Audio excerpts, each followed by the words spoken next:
Hi నమస్కారం అండి. Sankranti celebrations నేను ఇలా చేసుకుంటాను. మీరు ఎలా చేసుకుంటారో కామెంట్ చేసి చెప్పండి.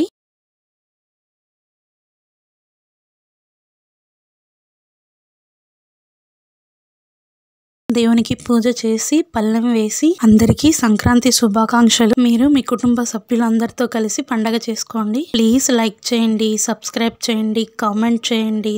Thank you all.